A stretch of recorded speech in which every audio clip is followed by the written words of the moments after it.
Hello Pinky બેન, આજે તમે કઈ વાર્તા કહેશો? આજે હું સ્વીટુ ખિસકોલીની સ્કૂલ નામની વાર્તા કહીશ. એક જંગલમાં ઘટાટોપ વૃક્ષો નીચે સ્વીટુ ખિસકોલીએ સ્કૂલ બનાવી. બધા પ્રાણીઓ અને પક્ષીઓ સ્કૂલમાં ભણવા આવે. સ્વીટુ સવારે પ્રાણીઓને ભણાવે અને બપોરે પક્ષીઓને ભણાવે. દુનિયાની અવનવી માહિતી આપે. જુદા જુદા પુસ્તકોમાંથી જ્ઞાન આપે. બધાને વાંચતા લખતા શીખવે. કીડી મકોડા પણ સ્કૂલમાં જોડાયા. વાંદરાભાઈ રોજ સવારે હાથીની પીઠ પર બેસી છાપું લઈ આવે અને દુનિયાની ખબર પ્રાણીઓ અને પક્ષીઓ સુધી પહોંચાડે. સ્વીટુએ બધાને થોડા દિવસોમાં વાંચતા લખતા શીખવી દીધું હતું, એટલે બધાને છાપું વાંચવાની મજા પડતી. હવે સ્વીટુ ખિસકોલીએ ગણિત, હિન્દી અને અંગ્રેજી પણ શીખવવા માંડ્યું.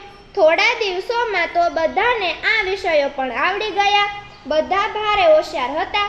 હવે બાકી રહ્યું કમ્પ્યુટર. સ્વીટુ ખિસકોલીને તો કમ્પ્યુટર બહુ ફાવે. એમણે બધા વિદ્યાર્થીઓને કમ્પ્યુટર શીખવવાનું વિચાર્યું. એ તો વાંદરાભાઈને લઈને હાથીની પીઠ ઉપર બેસીને શહેરમાંથી લઈ આવ્યા computer. Mouse, keyboard, CPU, screen વગેરે પાર્ટ્સનો પરિચય આપી કમ્પ્યુટરને ચાલુ કરતા શીખવી દીધું અને એમાં ટાઈપ કરીને નેટ ખોલીને ચિત્રો, પિક્ચર ચાલુ કરતા શીખવી દીધું. અને એમાં તો ટાઈપ કરીને નેટ ખોલીને ચિત્રો, પિક્ચર અને દુનિયાના જુદા જુદા જંગલો, ગીતો, રમતો વગેરે જોતા આવડી ગયું. પક્ષીઓને તો ભારે મજા પડી. પોતાની ચાંચ વડે કીબોર્ડનો ઉપયોગ કરે અને પગના પંજાથી માઉસનો ઉપયોગ કરે. હવે તો બધા પક્ષીઓ વારાફરતી હોમવર્ક પણ પોતાની કમ્પ્યુટર ફાઇલમાં કરતા. પ્રાણીઓ પણ પોતાના પગના પંજા અને નખોનો ઉપયોગ કરીને કમ્પ્યુટરમાં પોતાનું હોમવર્ક કરે, ચિત્રો દોરે, રંગો પૂરે. પણ મૂંઝાયા પેલી હાથીભાઈનું એકેય અંગ નાનું નહીં કે જેનાથી એ કમ્પ્યુટરનો ઉપયોગ કરી શકે. સૂંઢનો ઉપયોગ કરે તો એકસાથે ઘણી બધી સ્વિચ દબાઈ જાય. પગના પંજાથી તો આખું કમ્પ્યુટર તૂટી જાય. હવે શું કરવું? મારે કેમ કરીને કમ્પ્યુટર શીખવું? એમ વિચારતા એ તો ગયા સ્વીટુ ખિસકોલી પાસે અને કહેવા લાગ્યા, મારે માટે કમ્પ્યુટરની વ્યવસ્થા કરો. સ્વીટુએ જંગલના બધા પ્રાણીઓને અને પક્ષીઓની મીટિંગ બોલાવી બધાને હાથીભાઈના કમ્પ્યુટર મારે ઉકેલ શોધવા કહ્યું. મોર કહે, મારા પીછાથી કીબોર્ડની સ્વિચ દબાવી લેજો.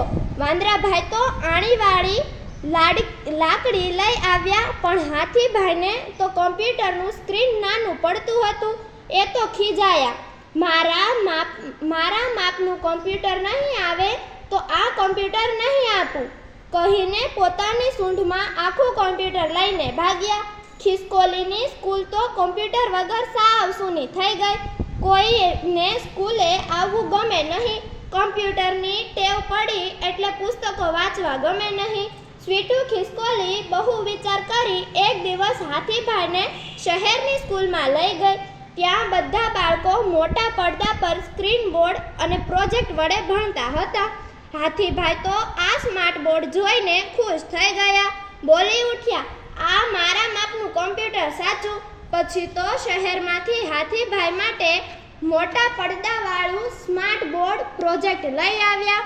હવે તો ઊંટભાઈ અને જીરાફભાઈને પણ આ સ્માર્ટ બોર્ડમાં ભણવાની મજા આવી. સ્વીટુ ખિસકોલીને પણ હાશ થયું. ફરી ખિસકોલીની શાળા સવાર, બપોર અને સાંજ ચાલવા લાગી. પણ ત્યાં કીડી મકોડાની ફોજ આવી અને કહેવા લાગી, સ્વીટુ ટીચર, અમારા માપનું કમ્પ્યુટર લઈ આવો ને. આ બધા કમ્પ્યુટર અમને પહાડ જેવા લાગે છે. તમે વાર્તા કહેતા હતા ને કે કીડીને કણ અને હાથીને મણ. પણ હાથીભાઈને તો મણ જેવડું કમ્પ્યુટર મળ્યું. અમને કણ જેવડું ક્યારે મળશે? કીડી મકોડાની વાત સાંભળી બધા ખડખડાટ હસવા લાગ્યા. ખિસકોલીએ વિચારીને જવાબ આપ્યો, થોડી રાહ જુઓ, તમારી સાઈઝનું કોમ્પ્યુટર વૈજ્ઞાનિકો શોધી રહ્યા છે. તમારા માટે ખાંડના દાણા જેવડા કોમ્પ્યુટર આવી જશે. બસ ત્યારથી કીડી મકોડા ખાંડના દાણામાં કોમ્પ્યુટર શોધે છે અને દૂરથી ખિસકોલીની નિશાળના કોમ્પ્યુટરો શીખે છે. તો બાળમિત્રો, તમને આ વાર્તા કેવી લાગી? અમને તમારી વાર્તા ખૂબ જ ગમી. થેન્ક યુ પિંકી બેન.